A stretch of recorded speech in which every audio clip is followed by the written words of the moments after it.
मध्य प्रदेश की राजनीति में कांग्रेस लगता है एक बार फिर मैदान संभालने वाली है।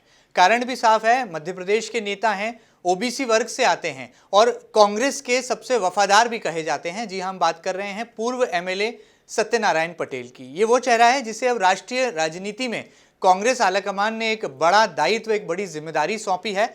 और सीधे तौर पर कहा जाए तो कांग्रेस की तेज तर्रार नेत्री प्रियंका गांधी की कोर टीम में शामिल हो गए हैं इंदौर के नेता सत्यनारायण पटेल। अब वो इंदौर ही नहीं बल्कि राष्ट्रीय स्तर पर राष्ट्रीय सचिव बनाए गए हैं और कांग्रेस पार्टी का झंडा बुलंद करने के लिए वो उत्तर प्रदेश की सड़कों पर मैदान संभालते नजर आए हैं। सबसे पहले स्वागत है सत्यनारायण पटेल जी आपका एमपी न्यूज़ के इस खास सेगमेंट में।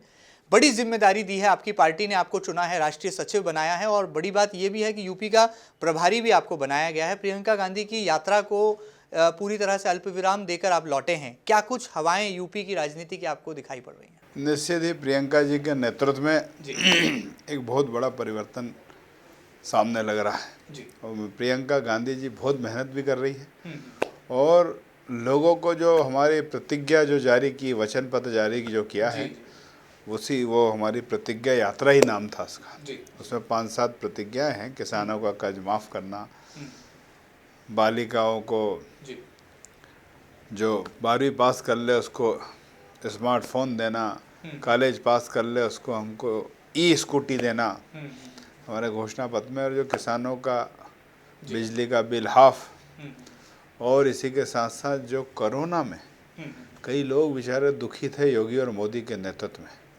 परेशान रहे, जिसका जिक्र भी इसमें किया गया। तो 25-25 हज़ार रुपये उनके घर में अनुदान के रूप में देना और 10 लाख तक की गंभीर बीमारी कुछ भी हो जाए उसका तत्काल सरकार द्वारा पूर्ति करना। तो ये ऐसे तमाम उस प्रतिज्ञा यात्रा में बात जब आई, हर जगह मीटिंग सभा हुई, तो लोग एक बात को कहने लगे कि कांग्रेस आज तक जो कहा सो किया है। योगी और मोदी जी की सरकार में किसानों का कर्ज माफ नहीं हुआ, किसानों को रोंदा गया, माता बहनों की इज्जत लूटी गई, और उसमें सारे उदाहरण आपके सामने मीडिया के माध्यम से आम जनता जानती भी, सारे प्रश्न सामने। खाद में लाइन, नोटबंदी में लाइन, लोग बहुत परेशान थे हर तरह से। तो इसको लेकर निश्चित ही लोगों में एक विश्वास जागा है। अब वो निश्चित इस बार ऐसा लग रहा है कि परिवर्तन होने की संभावना है। पटेल साहब, जनता ये भी जानना चाहेगी और एमपी न्यूज़ के दर्शक भी मुझे लगता है जानना चाहेंगे कि ये कमाल कैसे हुआ, रातों रात जो है आपकी नियुक्ति हो गई। आप तो यहाँ उपचुनाव में जो है लगातार मैदान संभाल रहे थे, जनसंपर्क में हिस्सा ले रहे थे, और अचानक से जो है दिल्ली से ये फरमान आया कि अब आप राष्ट्रीय सचिव हैं और उत्तर प्रदेश के प्रभारी हैं। ये जादू कैसे हुआ, ये कमाल कैसे हुआ कांग्रेस पार्टी में आपके नाम? ये पार्टी ने ही कैसे चयन किया मुझे भी नहीं मालूम है, लेकिन उन्होंने कहा कि निश्चित ही आपकी वर्किंग है, आपका हमारी जब चर्चा है, आपका काम है। तो हम राहुल जी ने बुलवाया पहले, फिर 15 दिन बाद, 8 दिन बाद प्रियंका जी ने बुलवाया, सारी चर्चा की। तो उन्होंने हम कोई जिम्मेदारी देना चाहते हैं, तो मैंने कहा निश्चित अगर आप कोई जिम्मेदारी देंगे तो मैं निर्वाह करूँगा।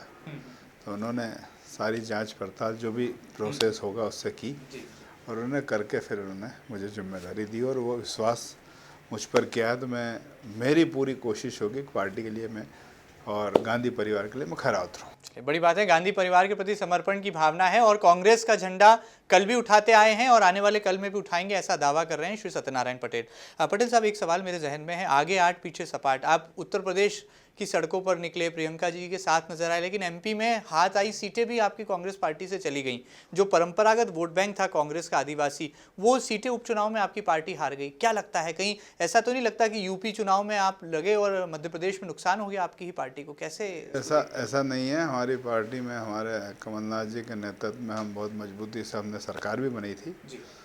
ठीक है, समय है, बाई इलेक्शन में ज़रूर हम हारे हैं, उसको स्वीकार करते हैं, और हमने अंतर तो कम किया है।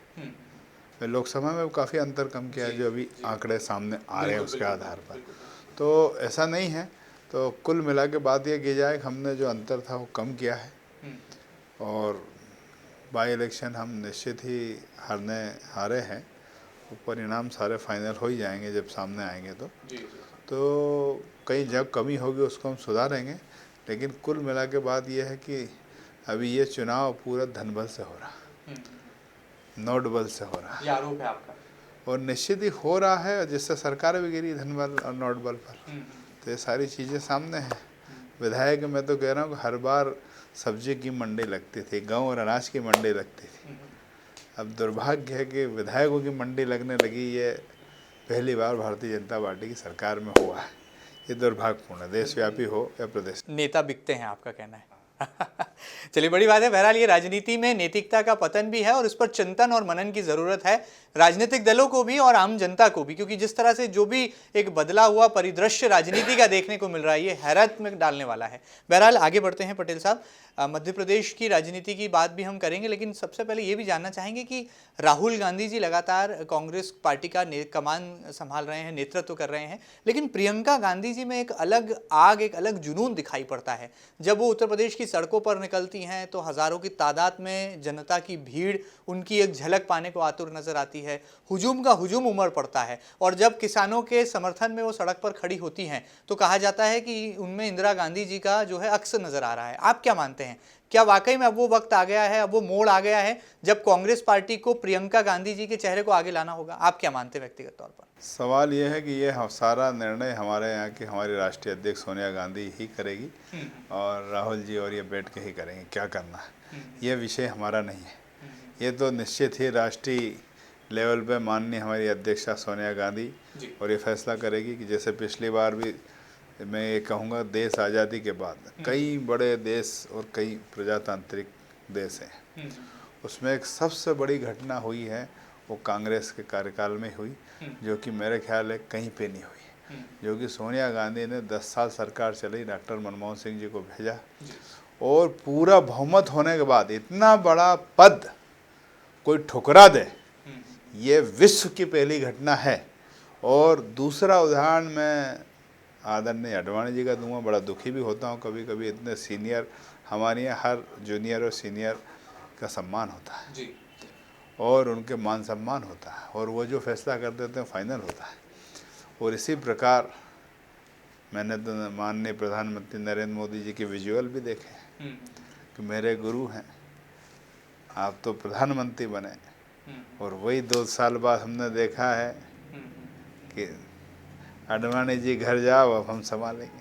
लेकिन यहाँ पर पटेल साहब एक सवाल मेरे जहन में, आपकी पार्टी आपके नेताओं का ख्याल नहीं रख पाती। यही तो बात है कि बड़े बड़े नेता फिसल जाते हैं। कांग्रेस के बड़े बड़े नेता जो कल तक कांग्रेस की बात करते हैं वो एकदम अचानक से भारतीय जनता पार्टी की विचारधारा से जुड़ जाते हैं। हम केंद्रीय मंत्री ज्योतिरादित्य सिंधिया की बात करें या अन्य नेताओं की बात करें, और भी ऐसा लगता है कई नेता भी कतार में हैं, बार बार कहा जाता है, हवाएं चलती, कयास लगाए जाते हैं। तो आपकी पार्टी ख्याल नहीं रखती है कि आपके नेताओं का? नहीं नहीं, ऐसा नहीं है। पार्टी पूरा ख्याल रखती है, मान करती है, सम्मान करती है।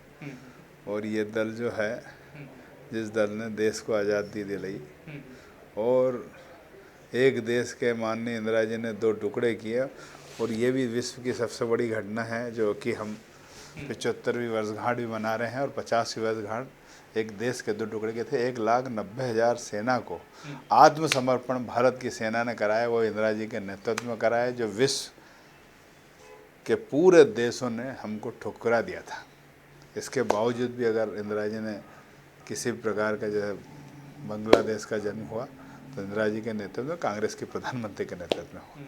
तो ऐसा नहीं है कि हर बड़ी बड़ी घटनाएं, बड़े बड़े निर्णय जो हुए हैं तो कांग्रेस में हो सकता है छोटी मोटी कोई भूल हो, उसको राष्ट्रीय स्तर पर हमारी नेता सोनिया गांधी जी इसको सुधारेगी। आपने इंदिरा जी की बात की है, तो आपको लगता है इंदिरा जी की पोती जो है वो कमाल करके दिखा सकती हैं देश में? क्या लगता है कि कांग्रेस की तरफ से प्रधानमंत्री पद का चेहरा हो सकती हैं आने वाले कल में प्रियंका गांधी? ये मैंने पहले भी कहा और फिर कह रहा हूँ, आप तो कोर टीम में शामिल हैं प्रियंका जी की। ये सारे फैसले जो हैं हमारी राष्ट्रीय अध्यक्ष सोनिया गांधी। पर व्यक्तिगत रूप से आप क्या मानते हैं? व्यक्तिगत भी एक मत होगा आपका, तो संभावनाओं भरा चेहरा है उनका। हर आदमी कह रहा कि इंदिरा जी का स्वरूप है, निश्चित ही प्रियंका जी इंदिरा जी के रूप में काम कर रही, लेकिन ये फैसला हमारा देश का राष्ट्रीय लेवल का चेहरा कौन होगा वो हमारी राष्ट्रीय अध्यक्ष सोनिया गांधी जी और मिल करते करें। चलिए आगे बढ़ते हैं। पटेल साहब, दिल्ली की बहुत सारी बातें कर ली, उत्तर प्रदेश की बात कर लें, ज़रा मध्य प्रदेश पर आते हैं। आपकी विधानसभा क्षेत्र क्रमांक 5 का क्या होगा? अब जब आप यूपी में सक्रिय रहेंगे, देश के दौरे पर होंगे, आपको लगता है कि अपनी विधानसभा का कैसे ख्याल रख पाएंगे? जो वो जनता जिन्होंने आपको लाखों मत दिए थे, वोट दिए थे, अब उनकी समस्याओं का समाधान कैसे आप करेंगे? क्या दिल्ली में रहकर सुनवाई होगी, यूपी में रहकर होगी? देखो ऐसा है जी, फरवरी में है उत्तर प्रदेश के चुनाव, 3-4 महीने का है। तो 3-4 महीने वैसे भी कई चुनाव होते थे, इधर उधर हम यूँ भी जाते थे, तो उस बीच में आना जाना रहेगा, जनता की सेवा करते आए, करते रहेंगे। और हमारा पूरा सिस्टम और ऑफिस बना और नेटवर्क बना, पब्लिक के हित में फ़ोन पे बात होगी, चर्चा होगी, और हर हफ्ते में एक दो दिन में इंदौर में रहेंगे। चलिए, बड़ी बात है। कर्म भूमि का भी पूरा ध्यान रखेंगे और सियासी भूमि यानी कि यूपी के प्रभारी बनाए गए हैं, इसलिए यूपी विधानसभा चुनाव में अपनी बड़ी जिम्मेदारी का निर्वहन जो है बखूबी करके दिखाने वाले हैं सत्यनारायण पटेल, ऐसा कुछ उनका कहना है। आगे बढ़ते हैं पटेल साहब, मध्य प्रदेश में आपको लगता है कांग्रेस में बदलाव की जरूरत है, युवा चेहरे आगे आना चाहिए, आप जैसे युवाओं को जो है पार्टी की कमान संभालने के लिए निकलना पड़ेगा, क्योंकि अब वो दौर आ गया है जब पार्टी के जो दिग्गज नेता हैं, चाहे हम दिग्विजय सिंह जी की बात करें, कमलनाथ जी की बात करें, अब उनको किंग मेकर की भूमिका में आना होगा, नए किंग को आगे लाना होगा। आप इस बात से सहमत हैं या नहीं, एक राजनीतिज्ञ होने के नाते? देखो, हमारा ये है कि हमारा माननीय हमारे सबसे वरिष्ठ नेता दिग्विजय सिंह जी और कमलनाथ जी, और उन्हीं के नेतृत्व में हम पूरे प्रदेश में काम करेंगे। माननीय कमलनाथ जी ने 11 महीने सरकार चलाई तो एक देश को उदाहरण दिया, ऐसा नहीं है, और देश को उदाहरण दिया, चाहे माफियाओं के मामले में हो, चाहे विकास के मामले में हो, चाहे किसानों के कर्जे माफ़ करने की बात हो, चाहे लोगों को रोज़गार की बात हो, चाहे बिजली के बिल 100 यूनिट 100 रुपये लेने की बात हो, मोहल्ला क्लिनिक खोलने की बात हो, और हर माफिया ने हाथ टेक दिए थे सरकार के सामने। तो ऐसा नहीं है, 11 महीने में उन्होंने करिश्मे करके दिखाए।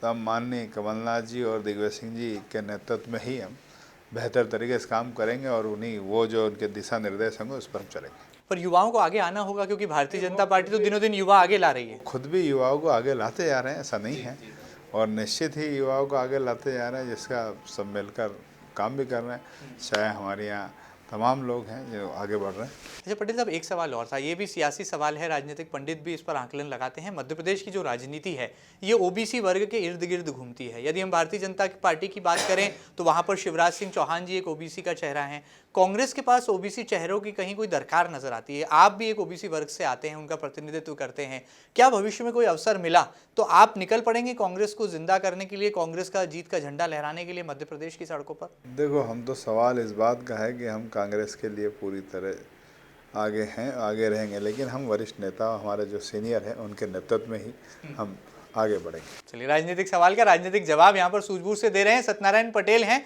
अपने नाम के मुताबिक जो हैं सीधे साधे भी हैं, सादगीपूर्ण अंदाज से सियासत करते हैं और जनता की सेवा को जो है अपनी जिम्मेदारी मानते हैं। पटेल साहब, एक सवाल और मेरे जहन में है, जिस तरह से उपचुनाव के नतीजे आए हैं, पिछले दिनों कहा जा रहा था कि आप जो है भारतीय जनता पार्टी में भी जा सकते हैं। जब केंद्रीय मंत्री ज्योतिरादित्य सिंधिया आपके घर पधारे तब भी ये चर्चाएं बहुत चली। अब ये माना जाए कि बीजेपी में जाने की जो अफवाहें हैं अब उस पर पूर्ण विराम लग गया है और कांग्रेस पार्टी ने आपको राष्ट्रीय स्तर पर सचिव बनाकर ये तमाम अटकलों पर से जो है पर्दा हटा दिया है। अब पूरी तरह से आप कांग्रेसी थे और कांग्रेसी रहने वाले हैं, क्या मानते हैं आप?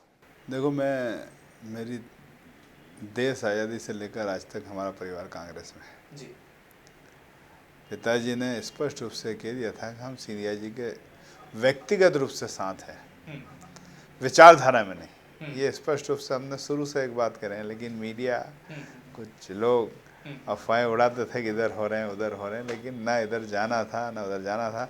पिताजी का भी फैसला था और हमारा फैसला था, एक ही फैसला था कि हम कांग्रेस में हैं और कांग्रेस में रहेंगे। ज्योतिरादित्य सिंधिया जी से संबंध बरकरार रहेंगे, आने वाले समय में रिश्ते बने रहेंगे? संबंध जीवन में किसी से खत्म नहीं होते। राजनीतिक विचारधारा अलग अलग है। हम इंदौर का उदाहरण ले लें, प्रदेश का उदाहरण ले लें, क्या हमारी संबंध बीजेपी के लोगों से नहीं है? व्यक्तिगत संबंध हमेशा बने रहेंगे, लेकिन विचारधारा की बात आएगी वहाँ हम आमने सामने एक दूसरे पर खड़े हैं, एक दूसरे के खिलाफ, कि भैया आप आपकी विचारधारा की बात करो, हम हमारी विचारधारा की बात करेंगे। अच्छा, आपके राजनीतिक जीवन पर थोड़ा हम अगर जब नज़र डालते हैं तो लोकसभा चुनाव लड़े, ताई को मुकाबला दिया और बिल्कुल जो है जीत का अंतर बिल्कुल जो है हज़ारों में लाकर आपने खड़ा कर दिया। बीजेपी जहाँ जहाँ लीड करती थी वहाँ वहाँ आपने उन्हें धूल चटा दी। विधानसभा चुनाव में भी बहुत किनारे पर आकर जो है आप जीत के किनारे पर आकर खड़े रह गए।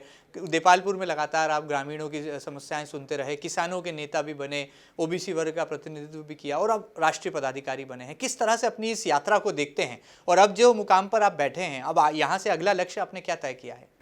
लक्ष्य कुछ नहीं है, लक्ष्य ये है कि हम कांग्रेस पार्टी के लिए मेहनत करते रहें। पार्टी हमेशा रास्ता पार्टी ने बताया है, आज भी जो रास्ता ये जिस जगह पहुँचा हूँ ये भी पार्टी की ही देन है।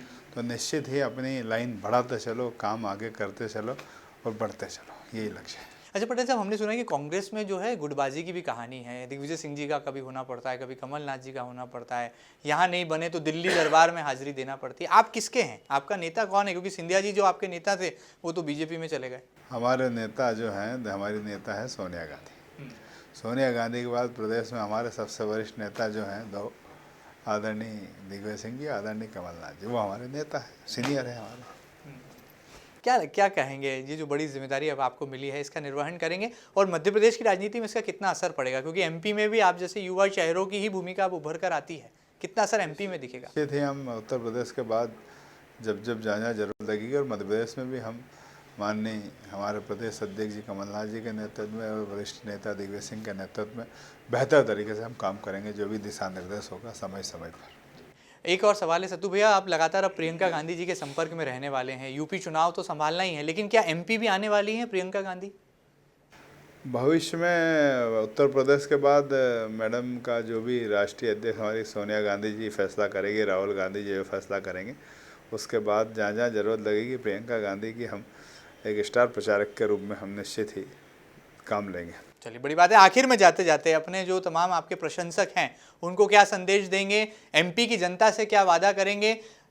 पार्टी के स्तर पर राष्ट्रीय सचिव के रूप में नियुक्ति आपकी हुई है, एक तरह से लोगों को हैरत में डाल दिया है, हैरान कर दिया है आपने इस बड़ी नियुक्ति के साथ, और राष्ट्रीय स्तर पर एक जिम्मेदारी लेने के बाद अब इंदौर की जनता, मध्य प्रदेश वासियों के लिए क्या खास संदेश आप देंगे इस दीपोत्सव के त्यौहार के मौके पर?